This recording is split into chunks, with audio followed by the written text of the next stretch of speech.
조금 전에 기도하는데 몸에 힘이 빠지면서 묘한 기분이 들더라고요. 내가 입신하는구나 이렇게 생각했는데 이게 입신이 아니고 한국 갔다 와서 아직 시차가 적응이 안 돼서 잠길로 가는 길이었더라고요. 이게 입신이 아니고 잠이구나. 이 말씀 드리는 이유는 아직까지 띵 하니까 혹시 제가 오늘 설교할 때 오락가락 하더라도 여러분 이해해 주시기 바랍니다. 지금 목사님이 아직 시차 적응 문제로 왔다 갔다 하는구나. 그래 이해해 주시면은 제가 훨씬 더 설교하기가 쉬울 것 같습니다. 여러분 기도와 관심으로 한국 잘 다녀왔고요. 또 결혼식도 잘 했습니다. 제가 주례를 했는데도 아직 실감이 나지 않습니다. 전혀 실감이 나지 않습니다. 하여튼 여러분들 많이 기도해 주셔서 감사합니다. 그래서 지난 주일 날에는 우리 동부 한미 노예 사무총장 김현준 목사님이 설교하셨고 오늘은 이제 계속해서 우리 아브라함 이야기, 이민자 아브라함, 히브리 사람 아브라함 이야기를 우리 같이 살펴보겠습니다. 오늘은 아브라함 이야기 8번째 이야기로 할례 아브라함이 하나님께서 아브라함에게 할례를 행하라고 행한 그 명령을 중심으로 같이 오늘 본문을 살펴보도록 하겠습니다. 하나님께서 이 아브라함에게 할례를 행하라라고 명령을 하셨습니다. 아시다시피 이 할례는 남성의 생식기의 포피를 잘라내는 예식입니다. 이 할례가 오늘 성경에 처음 나온다고 해서 그 당시에 할례가 없었던 것은 아니었습니다. 고대 근동에 할례라는 의식이 있었는데 주로 언제 사용했는가 하면은 성인이 될 때, 남자가 성인이 될 때 행했던 예식이 바로 할례였습니다. 그러나 오늘 본문에 나오는 할례는 성인식 때문에 드리는 예식이 아니고 하나님과 아브라함 사이에 맺는 언약의 예식입니다. 그래서 이 할례를 통해서 하나님과 아브라함이 언약을 맺는 표시, 오늘 본문의 용어로 말하자면 언약의 표징으로서 할례를 행하게 되는 것입니다.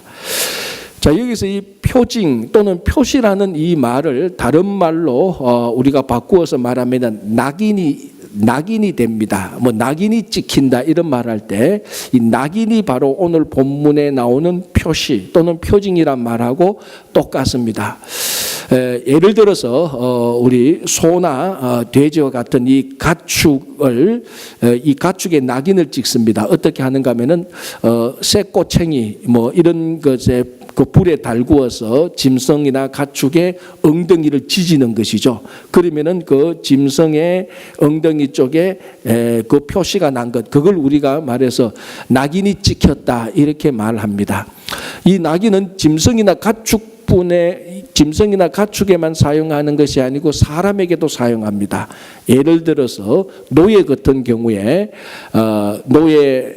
노예의 이마나 팔 같은데 낙인을 찍습니다. 찍는 방법은 여러 가지죠. 그 똑같이 뜨거운 쇠꼬챙이로 낙인을 찍는 방법도 있고 문신 같은 종류로도 할 수도 있을 것입니다. 자, 그러면은 이 가축이나 짐승 그리고 이 노예에 낙인을 찍는 이유가 무엇입니까? 자, 문신을 하는 이유는 요즘 미국에서 문신이 아주 유행인데 문신하는 이유는 더 폼 나려고 더 이쁘게 보이려고 문신하지만은 이 문신과 같은 종류의 낙인을 찍는 이유는 이쁘게 하려는 게 아니고 누구의 소유냐 그것을 구별하는 표시가 되는 것입니다. 그래서 주인이 자기 가축, 즉 소나 돼지에게 낙인을 찍어서 이거는 내 것이다라고 표시를 하게 되는 것입니다. 노예도 마찬가지죠. 이마나 팔에 낙인을 찍어서 이 사람은 나의 노예다. 그러니까 내 소유물이다라는 것을 표시하는 것입니다. 그래서 오늘 이 할례는 언약의 표시인데 이 할례를 통하여서 언약의 표시를 통하여서 이 할례에 동참하는 사람, 그 할례를 통하여서 표시를 받게 되는 낙인을 찍는 사람은 하나님의 소유물이 되는 것이다라는 것을 말하는 것입니다. 자, 이때부터 우리가 구약 성경을 보면은 틈틈이 하나님께서 아브라함의 후손들을 하나님의 소유물이다라고 많이 얘기하고 있습니다. 자, 가장 대표적인 것이 어디에 나오는가 하면은 이사야 43장 1절 하나님께서 이스라엘 백성들에게 무엇이라고 말합니까? 내가 너를 구속하여 지명하여 불렀나니 너는 내 것이라. 자, 정확히 하나님께서 이스라엘 백성들, 아브라함의 후손을 구속하여 지명하여 불러내어서 내 것이라라고 말하고 있습니다. 그리고 요한계시록 7장 그리고 14장을 보면은 똑같이 머리에 인맞은 14만 4천 명이 나옵니다. 이 숫자 14만 4천 명이 중요한 것은 아닙니다. 이 14만 4천 명 이 숫자를 정확히 지켜야 되니 안 돼야 되니 이를 자꾸 따지는 단체가 거의 다 이단인데, 여기서 중요한 것은 14만 4천 명이냐 아니냐가 아니고 이 14만 4천 명이 머리에 인을 맞아서 낙인이 찍혔다는 것입니다. 그래서 이 14만 4천 명은 하나님의 소유된 백성이 되는 것입니다. 자, 그러면 하나님의 소유된 백성, 이스라엘 백성들 14만 4천 명이 중요한 이유는 무엇입니까? 하나님으로부터 낙인 찍히게 되면은 그 낙인 찍힌 사람들이 갖게 되는 특권 또는 이익이 무엇입니까? 그것은 하나님께서 하나님의 소유된 이스라엘 백성들을 직접 책임지고 보호하고 지키고 하나님 스스로가 그들의 방패가 되어 주시는 것입니다. 자, 다시 이사야 43장 1절로 돌아가면 그 2절 다음에는 어떤 내용이 나옵니까? 내가 너를 구속하여 지명하여 불렀나니 너는 내 것이라 말하고 너가 물속에 들어가도 물이 너를 엄습하지 못하고 불 속에 들어가도 불이 너를 해치지 못할 것이다. 하나님께서 하나님의 소유된 이스라엘 백성들을 직접 책임지고 지키고 보호하겠다는 약속을 해주시는 것입니다. 요한계시록 9장을 보면은 5번째 천사가 나팔을 불게 됩니다. 자, 이제 그때 이제 우리 요한계시록 보면 나팔, 대접 이런 심판들이 계속해서 나타나는데 5번째 나팔의 심판은 어떤 내용인가 하면은 이 천사가 나팔을 불면은 무저갱이 열립니다. 다시 말하면 지옥문이 열린다 이렇게 생각하면 됩니다. 이 지옥문이 열려서 그 열린 지옥문을 통하여서 황충이 나타납니다. 거대한 곤충 같은 것이죠. 이 황충에게 정갈과 같은 권세가 주어집니다. 그래서 이 황충이 정갈과 같은 권세를 가지고 이 지구상에 있는 사람들을 대량 살육을 하게 됩니다. 이때 이 황충의 대량 살육으로부터 전혀 해를 받지 않는 사람들이 나타나는데 그 사람들이 바로 하나님으로부터 머리에 낙인 찍힌 14만 4천 명입니다. 그래서 성경을 보면은 아브라함의 후손들, 즉 할례를 통하여서 언약의 표시, 하나님에게 낙인 찍힌 사람들은 하나님의 소유가 되고 하나님께서 책임지고 보호하고 지켜주시는 것입니다. 참 그러면요, 우리가 이 세상의 악으로부터 그리고 어떤 고통으로부터 보호받는 것은 참 쉽습니다. 그죠? 하나님의 소유물이 되면 되니까요. 그런데 오늘 이 본문을 보면 하나님의 소유물이 되는 것이 뭐라고요? 할례를 받기만 하면 되는 것입니다. 자, 이 할례가 요즘 신약 시대에 와서 세례죠. 그러면 세례를 받기만 하면은 하나님이 나의 방패가 되어서 나의 모든 것을 지키고 보호하고 모든 악으로부터 악한 세력으로부터 보호해 주시는 것입니다. 자, 그런데 실제로 살아보니까 나 세례 받았는데, 자, 오늘 이 자리에 이 자리에 계신 분 아마 대부분 제가 알기로는 세례를 다 받았습니다. 자, 그러면 세례를 받았는데 아브라함식의 말로 하면은 내 할례 받았는데 내 하나님 건데 하나님께서 왜 날 안 지키고 왜 악한 것들이 나를 이렇게 많이 공격하도록 놓아두는가, 이런 질문이 생기고 지금 실제도 우리 가운데 그런 것으로부터 공격을 받고 있는 사람들이 있을 것입니다.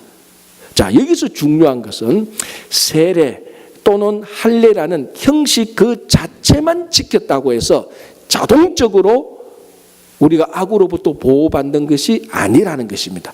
간혹 어떤 사람들이 이렇게 생각합니다. 오늘 본문과 같은 이런 말씀을 보면서 세례 받으면은 자동적으로 마치 이 세례가 어떤 부적처럼 되어서 우리 몸에 은밀하게 숨겨진 이 부적이 모든 악으로부터 우리를 보호해 주는 것처럼 세례 그 자체가 또는 할례 그 자체가 나를 악으로부터 악한 세력으로부터 지켜줄 것이라고 생각하는 사람들이 있습니다. 그렇지 않습니다. 물론 할례 또는 세례 형식 그 자체는 굉장히 중요합니다. 그리고 우리가 직접 그 형식에 참여해야 되는 것입니다.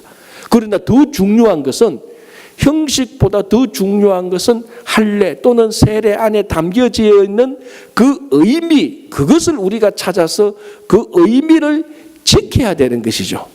그래야 정말로 하나님께서 우리의 방패가 되어주시고, 우리가 세례와 할례의 그 의미대로 살아갈 때 우리가 하나님의 소유물이 되어서 하나님께서 우리를 지켜주시는 것입니다. 자, 그러면 할례 또는 세례의 그 원래 의미가 무엇입니까? 우리가 여러 가지로 헤아릴 수 있겠지만 오늘 창세기 17장을 보면 분명히 뚜렷한 한 가지 의미를 우리들에게 전해주고 있습니다. 할례는 무엇인가 하면은 포피를 베어내는 것입니다. 쉽게 말해서 할례 또는 세례는 베어내는 것, 잘라내는 것, 단절시키는 것, 끊어버리는 것이 할례 또는 세례의 본뜻입니다. 그래서 세례가 무엇입니까? 옛날의 것을 끊어내는 것입니다. 그래서 세례를 받을 때 원래는 침례라고 말을 하죠. 물속에 들어갈 때에 옛날의 것을 물속에 들어가서 다 잠수시켜서 죽여버리고 물속에서 나올 때 새로운 것으로 나오게 되는 것입니다. 그러니까 세례나 할례의 본질적인 뜻은 옛날 것 또는 세상의 것 잘라버리고 베어버리고 끊어버리는 것이 할례의 또는 세례의 가장 기본적인 의미가 되는 것입니다. 이걸 잘 이해했던 사도 바울은 이스라엘 백성들이 출애굽할 때 홍해를 건넜던 그 사건을 보고 이스라엘 백성 공동체가 세례를 받았다라고 말을 합니다. 다시 말하자면 이스라엘 백성 전체가 할례를 받은 셈이죠.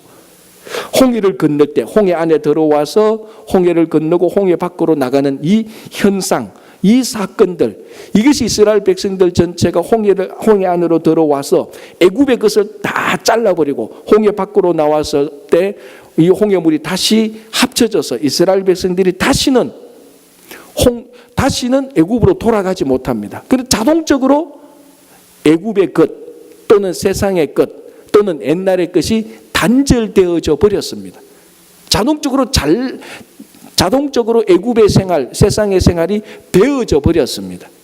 그래서 사도 바울은 이스라엘 백성들 전체가 홍해를 건너면서 합동 세례를 받았다. 또는 아브라함식으로 말하자면 합동으로 할례를 받은 것입니다.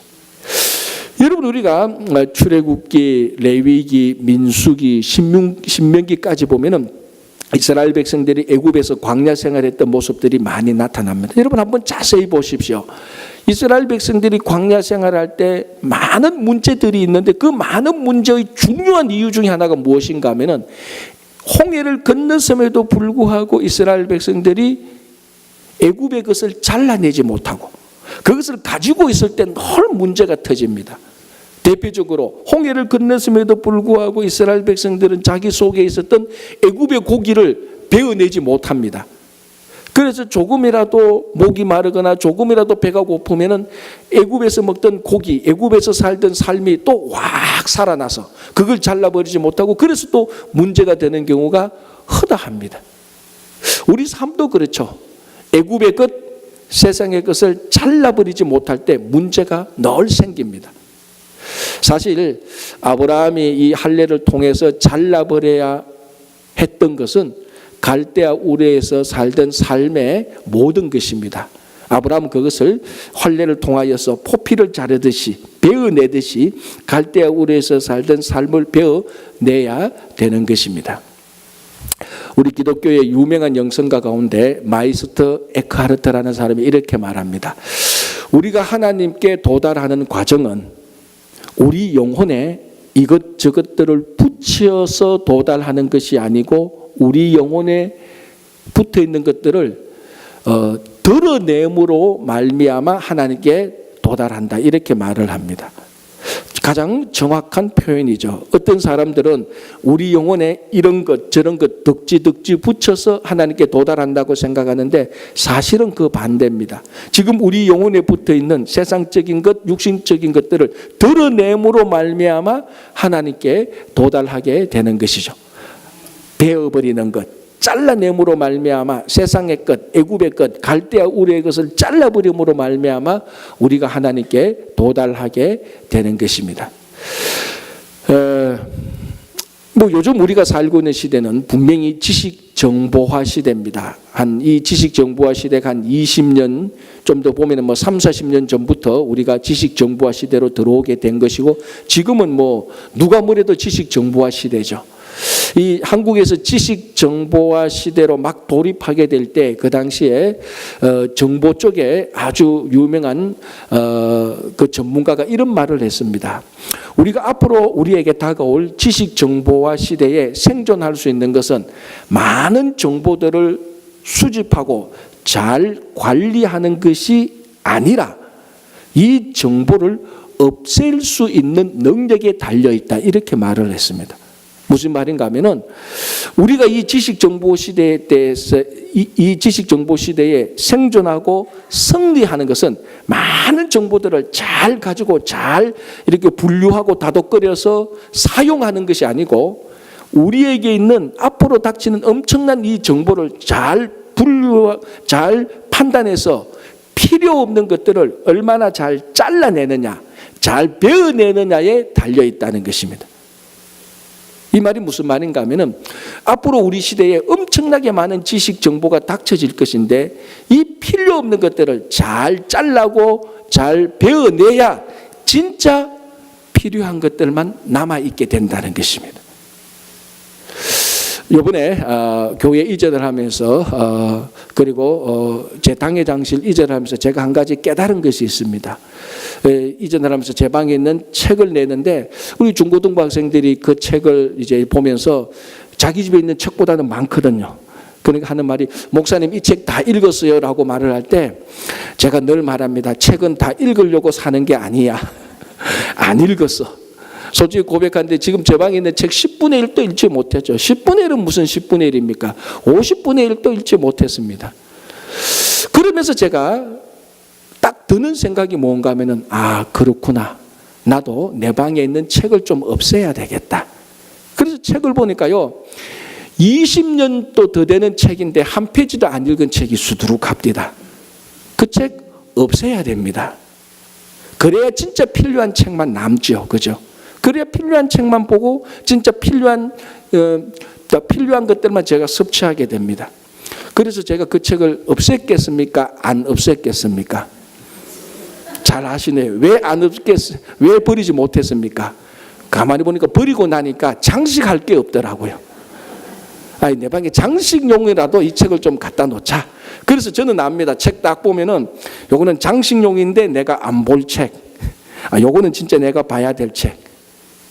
사실 제 마음속에 분류가 됐습니다. 안 보는 책 많이 베어냈습니다. 단지 안 버리고 쓰레기통에 버리지 않고 제 방에 그냥 장식용으로 갖다 놨습니다. 안 보는 책입니다. 왜 이렇게 베어내고 잘라내야 됩니까? 그래야 진짜로 필요하고 진짜로 중요한 게 남아있게 되는 것입니다. 가끔 우리가 그 신앙생활 하면서 이런 질문을 제가 받게 됩니다. 목사님, 어떻게 하면은 이 세상에서 구별된 삶을 살 수가 있습니까? 자, 거기에 대한 답은 여러 가지입니다. 그죠? 그러나 오늘 본문, 하나님께서 아브라함에게 명령하신 이 할례의 기준으로 우리가 구별된 삶에 대한 답을 주자면요, 구별된 삶은요, 베어내는 삶입니다. 구별된 삶은요, 잘라내는 삶입니다. 여러분 한번 생각해 보십시오. 여러분들이 세상 한가운데서 살면서 세상의 것을 다 잘라내 보십시오. 여러분들이 세상에 살면서 육신적인 것, 세상적인 가치들을 다 한번 잘라내 보십시오. 여러분들은 세상 한가운데서 분명히 구별되어져 보이게 될 것입니다. 세상 한가운데 살면서 하나도 잘라내지 않으니까 세상적인 것, 육신적인 것을 그대로 덕지 붙여놓고 사니까, 세상 사람들하고 똑같이 사니까 구별이 안 되는 것입니다. 잘라내고 베어내고 단절하면요, 하나님 앞에서 구별된 삶이 자동적으로 이루어지게 되는 것입니다. 그래서요, 명예가 많으면 많을수록, 명예가 명예로울수록 사실은요, 우리가 잘라내고 베어야 될 것이 더 많습니다. 권력이 더 많으면요, 힘이 더 세면요, 그만큼 잘라내고 베어내야 될 게 더 많아요. 물질이 많아도 그렇고요. 죄송하지만 어른들 계시는데요, 연세가 많으면 많을수록 잘라내고 베어내야 될 게 더 많습니다. 왜냐하면 연세가 많고요, 세월이 흘렀고요, 명예와 권력과 힘이 많다는 것은 그만큼 세상의 것이 붙어 있을 가능성이 많다는 것입니다. 더 많이 잘라내고 더 많이 베어내야 진짜 구별된 삶이 이루어지는 것입니다. 그래서 할례 또는 세례의 삶은요, 이 세상으로부터 구별된 삶이 되는 것입니다. 자, 이렇게 하나님께서 아브라함에게 할례를 행하라라고 명령을 하셨습니다. 이건 언약의 표시라고 말했습니다. 자, 그리고 하나님께서 이 언약의 표시를 주면서 언약의 실체인, 진짜 언약의 실체인 약속을 해줍니다. 그 약속이 무언가 하면요, 바로 아브라함과 사라를 통하여서 자녀를 주겠다, 아들을 주겠다는 약속입니다. 자, 하나님께서 처음부터 아브라함에게 했던 약속, 이제 그 언약, 그것이 오늘 본문은 할례로 나타나는데요, 그 언약의 원래의 내용이 뭡니까? 하늘의 별처럼 바다의 모래처럼 많은 자녀를 주고 아브라함이 가는 그 땅을 주겠다는 약속입니다. 그래서 하나님께서 아브라함에게 허락했던 언약이 이루어지려면요, 자녀가 나타나야 되는 것입니다. 이제 하나님께서 할례를 행하라고 언약의 표시를 말하면서 언약의 실체인 자녀를 진짜로 주겠다고 약속을 합니다. 자, 그래서 오늘 하나님께서 아브라함과 사라를 통하여서 자녀를 낳게 될 것이라고 말을 합니다. 자, 이 말을 들었던 아브라함이 그 말을 그대로 믿음으로 받아들입니까? 아니죠. 오늘 본문을 보면은 그 말을 듣는 순간 아브라함의 반응이 뭡니까? 속으로 웃었습니다. 기뻐서 웃은 것이 아니라 우리말로 하면은 말도 안 되는 소리를 들었을 때 피식 웃는 웃음이 있죠. 그런 식으로 웃었습니다. 그러면서 속으로 이런 말을 하죠. 자기 혼자 어떻게 말합니까? 내 나이 100살, 내 아내 90살인데 우리 사이에 무슨 자녀가 있겠는가? 요거는 속으로 말했고요. 그리고 겉으로 뭐라고 말합니까? 하나님, 이스마엘이나 잘 되도록 해 주십시오라고 이렇게 말을 합니다. 자, 이런 태도와 이런 말이 아브라함이 하나님의 약속을 받아들인 것입니까? 불신한 것입니까? 불신한 거죠. 믿지 않은 것이죠. 자, 그러면은 왜 아브라함은 하나님의 약속을 믿지 못했습니까? 오늘 본문을 보면은 두 가지로 정리할 수 있습니다. 첫 번째는 상식입니다. 그래서 상식적으로 불신하게 되는 거죠. 자, 이건 우리가 다 이해할 수 있습니다. 우리도 이런 분류에 속하는 사람들입니다. 무슨 말인가 하면은 어떻게 100세 된 남편과 90세 된 아내 사이에 자녀가 나겠습니까? 100세 된 남편과 90세 된 아내 사이에는 자녀가 없는 것이 그게 상식입니다. 논리적으로도 상식이고요, 과학적으로도 그건 과학적인 상식입니다. 경험적으로도 상식입니다. 그래서 아브라함은 지금까지 100세 된 남편, 90세 된 아내 사이에서 자녀가 낳은 것을 보지도 못했고 듣지도 못했고 자기도 경험하지 못했습니다. 이런 상식적으로 하나님의 약속을 불신하게 되는 것입니다.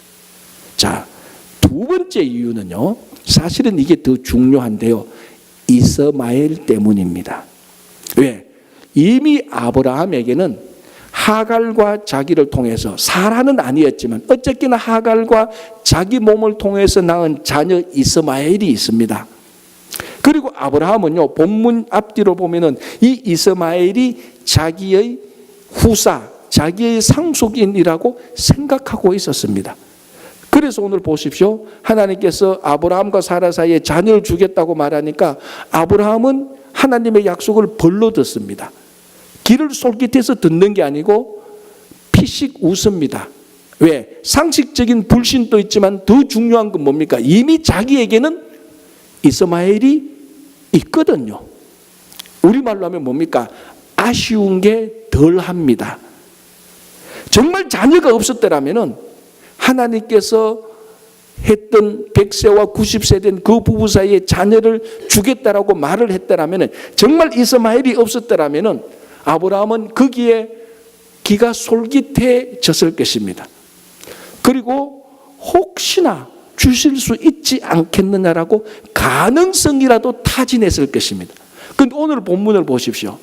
이스마엘이 이미 있으니까 하나님께서 자녀를 준다고 하니까 심사숙고하지 않습니다. 가능성도 타지 않고 즉각 속으로 피식 웃고 치웁니다. 불신의 웃음을 내어보내죠. 이런 일은 내게 일어나지 않을 것이야. 차라리 내가 사랑하는 하갈이, 비록 하갈이었지만 내 몸을 통해서 태어났던 이스마엘이나 잘 되기를 원합니다라고 말을 했습니다. 상식적인 불신도 이유지만요, 더 중요한 것은 이스마엘을 아브라함이 믿고 의지하고 있었던 것이었습니다. 여러분, 우리가 이미 앞에서 살펴보았지만 아브라함에게 있어서 이스마엘은 어떤 존재입니까? 이 이스마엘은요, 인위적이고 조작적이고 인간적이고 육신적인 자녀였습니다. 사라가 자기를 통해서 자녀가 없자 아브라함과 하갈, 사라, 자기 이 모든 것들을 사라가 인위적으로 조작해서 태어나게 한 자녀가 이스마엘입니다. 그래서 이스마엘에게는요, 이스마엘은 하나님의 약속과 하나님의 계획과 하나님의 뜻과 하나님의 주관이 없는 자녀입니다. 인간적인 것밖에 없고요, 인위적인 것밖에 없고요, 조작적인 것밖에 없습니다. 그런데 아브라함은 하나님의 뜻이 없는, 하나님의 계획이 없는 이스마엘을 사랑하고 있었고, 이 이스마엘을 지키고 있었기 때문에 하나님의 언약을 솔깃해서 듣지 못했던 것입니다. 자, 조금 전에 할례의 가장 기본적인 의미는 베어내는 것이라고 말했습니다. 정말 아브라함이 베어내어야 했던 존재는 바로 이스마엘이었습니다. 왜? 이스마엘은 인위적이고 인간적이고 조작적인 것이기 때문에 이 세상적이고 육신적인 것을 베어내는 것, 그게 바로 할례입니다.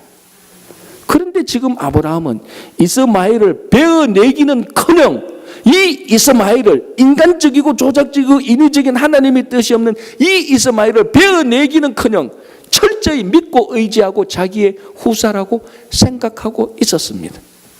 베어내어야 할 이스마엘이 베어내지 못하니까 오히려 하나님의 약속을 듣지 못하게 하는 방해물이 된 것입니다. 자, 여러분, 우리 삶 속에 이런 이스마엘과 같은 것들이 수두룩하게 널려져 있습니다. 어떤 사람에게는 물질이 이스마엘이고, 어떤 사람에게는 인기 또는 권력, 힘, 이런 것들이 충분히 우리에게 이스마엘이 될 수 있습니다. 이런 세상적이고 육신적인 것을 잘라내는 것, 그게 바로 할례인데, 이것을 잘라내지 못하고 내가 가지고 있고 오히려 더 사랑하고 있었기 때문에 이 사랑하고 이런 베어내지 못한 것 때문에 하나님의 언약을 믿지 못하는 것입니다.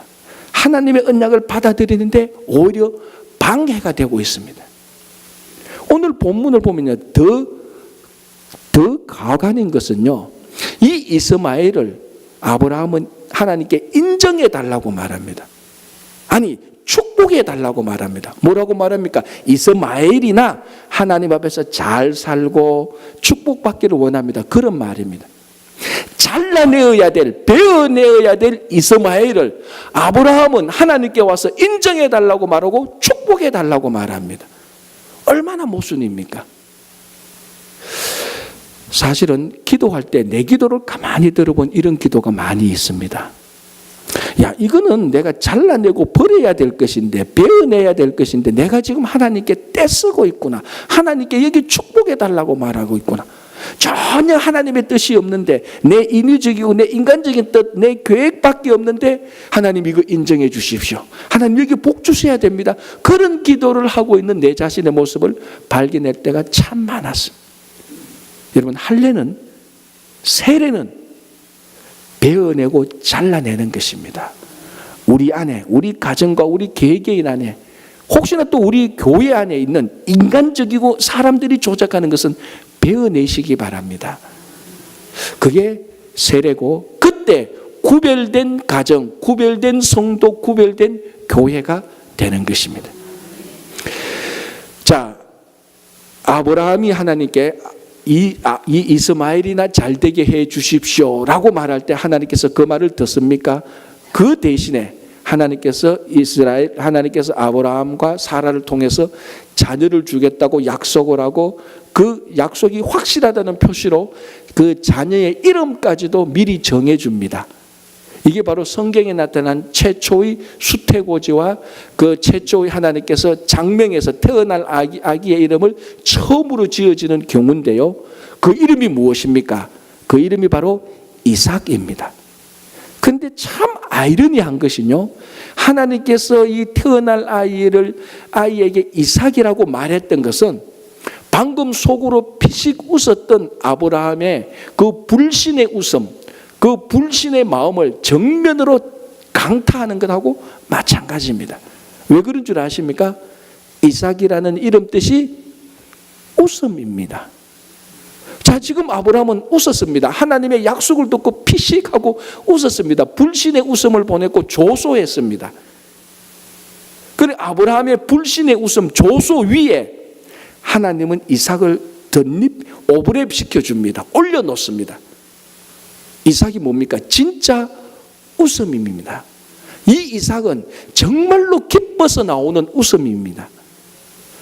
여러분들이 한국말에요, 웃음이라는 단어가 굉장히 많습니다. 여러분 한번 사전에서 한번 찾아보시고 인터넷에서 한번 검색해 보십시오. 영어로는요, 웃음이라는 단어가 몇 개 없습니다. 그런데 한국말에는 웃음이라는 단어가 수도 없이 많이 나옵니다. 그런데 오늘 이 아브라함이 웃었던 웃음은요, 기쁨의 웃음이 아니고 진실의 믿음의 웃음이 아니고 비꼬는 웃음, 불신의 웃음입니다. 자, 우리 나중에 보면 알겠지만요, 아브라함만 그런 게 아니고 사라도 똑같이 그렇게 됩니다. 그래서 부부는 닮은 것 같습니다. 하나님께서 아브라함을 통해서 자녀를 낳겠다라는 것을 나중에 사라도 듣습니다. 장막 뒤에서 듣고 사라도 아브라함과 똑같이 피식 웃습니다. 무슨 그런 소리를. 그때 하나님께서 사라의 마음을 알고 너가 웃었구나라고 말할 때 사라는 한수 더 뜹니다. 딱 잡아뗍니다. 네, 안 웃었습니다라고 말합니다. 자, 중요한 것은 잡아떼는 게 아니고 아브라함도 웃었고 사라도 웃었습니다. 그런데 둘 다 진짜 기쁨의 웃음이 아닙니다.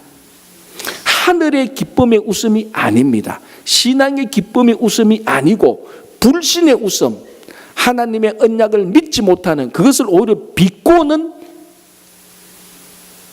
비겁한 불신의 웃음입니다. 이 가정에 하나님께서 진짜 웃음을 던져줍니다. 그게 바로 이삭, 그 뜻이 웃음입니다. 자, 이런 패턴을 보면요, 예수님께서 처음 이 세상에 오신 패턴하고 아주 유사합니다. 예수님께서 이 세상에 오실 때 그 당시 예수님께서 오신 그 베들레헴, 그 지역은 로마 제국이 다스리고 있었고, 세계사를 보면 그 당시 로마 제국은 로마의 평화라고 일컬어지는 팍스 로마나의 시대입니다. 그 로마 제국에서 볼 때 그 로마 제국은 굉장히 든든하고 견고하고 평화가 넘치고 있었습니다. 이 시대 때는요, 로마가 다른 나라하고 전쟁을 하지 않았을 때였습니다. 로마의 평화가 한참 무르익을 때에 예수님께서 이 땅에 탄생했는데, 예수님께서 이 땅에 탄생하셨을 때 하늘에 있었던 하늘 성가대가 찬양을 했는데, 그 찬양 가사가 뭡니까? 간단하게 말하자면은 하늘에는 영광, 땅에는 평화입니다. 아니, 지금 땅에 평화가 있는데, 팍스 로마나 로마의 평화가 차고 넘치는데 뭘 또 평화가 더 필요해서 이 땅에 평화의 왕으로 예수님이 오시는 것입니까? 하나님께서 보실 때 로마의 평화는 진짜 평화가 아니기 때문이었습니다. 그 로마의 평화는 식민지를 착취해서 가난하고 약한 사람, 힘없는 사람들 것을 빼앗아서 힘있는 사람들이 누렸던 제국의 인위적이고 조작적인 인간적인 평화였습니다. 그게 로마 사람들에게는 평화였지만 하나님께서 보실 때는 평화가 아니었습니다. 그래서 진짜 평화의 왕 예수 그리스도를 이 땅에 보내주셔서 평화를 보여주셨습니다. 이것하고 똑같은 패턴으로 지금 아브라함의 가정에 웃음이 있습니다. 아브라함도 웃고 사라도 웃습니다. 그런데 이 웃음이 진짜 웃음입니까? 가짜 웃음입니다. 믿음이 없는 불신의 웃음입니다. 이 불신의 웃음이 가득한 아브라함과 사라의 가정에 진짜 웃음을 보내줍니다. 그것이 이삭이고, 그 이삭이 탄생할 때, 나중에 보시면 알겠지만 그 이삭이 탄생할 때 진짜 그 가정에서 웃음이 넘쳐나게 되는 것입니다. 여러분, 우리 시대에 정작 필요한 것이 있다면 바로 이 웃음이 아니겠습니까? 특별히 우리가 살고 있는 이 이민사회, 정말 진짜 웃음이 필요합니다. 물론 많은 사람들이 여러 종류로 여러 모습으로 많이 웃습니다. 그러나 진짜로 하늘나라의 기쁨을 가지고 웃는 사람은 얼마나 될까요? 아니 뭐 그까지 따지지 않더라도 여러분 내일 관심을 가지고 플러싱을 한번 배회해 보십시오. 얼마나 많은 사람들이 진짜 얼굴에 웃음이 있어서 웃고 있는 얼굴을 찾아보기가 어려울 겁니다. 특별히 우리 이민자들 너무 열심히 일하고 너무 바쁘게 살았어요. 웃음은 마치 천년기념물처럼 여겨지는 게 우리 시대 모습입니다. 정말 우리 이민사회에 필요한 것이 있다면 웃음입니다.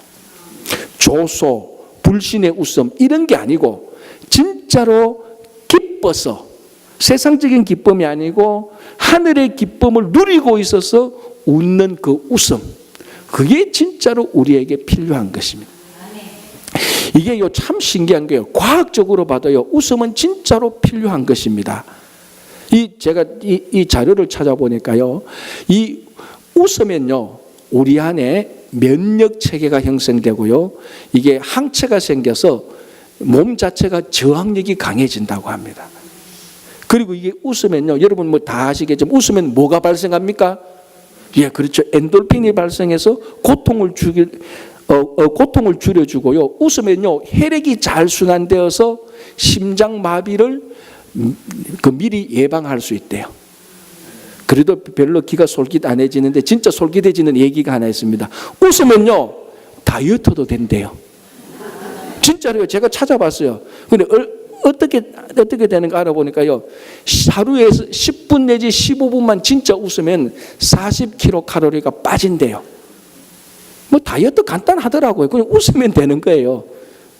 그런데 왜 보세요. 벌써 볼 때만 눈이 번쩍번쩍합니다. 이게 40칼로리가 빠진대요. 10분에서 15분. 그런데 왜 안 될까요? 진짜로 기쁨의 웃음을 웃지 않으니까 그런 것입니다. 이 시대 진짜 웃음이 필요한 시대입니다. 이민사회도 그렇고요. 교회는요, 하나님의 기쁨이 피어나는 웃음의 장소가 교회입니다.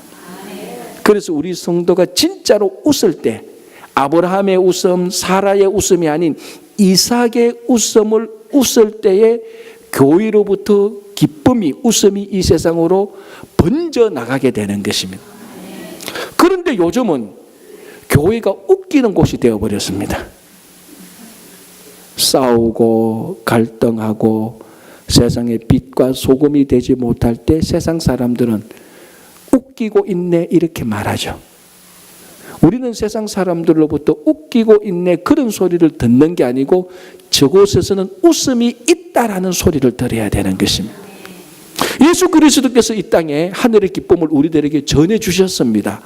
그 기쁨을 누리면요, 세상 사람들이 우리를 보고 웃기고 있네가 아니고 저곳에는 웃음이 있네라고 말을 하게 되는 것입니다. 정말 우리 교회가, 친구 교회에 웃음이 있다면요, 이 웃음 하나만으로 세상을 치유하게 됩니다. 세상을 고치는 것이요. 이 웃음이 필요한 이 시대, 이 장소에서 아브라함과 사라의 불신의 웃음이 아닌 진짜 이삭의 순수한 기쁨의 웃음을 많이 웃으시기를 바랍니다. 여러분, 할례는요, 우리가 하나님에게 속해 있다는 표시입니다. 진짜 우리가 구별된 삶을 삶으로 하나님께 속해 있다면 우리는 하나님의 소유물이 되어서 하나님께서 우리를 지키고 보호하고 방패가 되어서 모든 악한 것으로부터 안전하게 되는 것입니다. 다시 한번 말씀드립니다. 혹시 우리 안에 이스마엘이 있습니까? 그 이스마엘은 잘라버려야 될 것입니다. 인위적이고 조작적이고 인간적이고 육신적인 것을 베어내시기 바랍니다. 그때에 우리에게 진짜 웃음이 주어집니다. 그 웃음이 넘치는 교회와 가정이 될 때 거기는 치유가 있고 회복이 있고 정말로 기쁨이 있습니다. 그래서 정말 웃음이 있는 교회와 가정이 되시기를 간절히 바랍니다.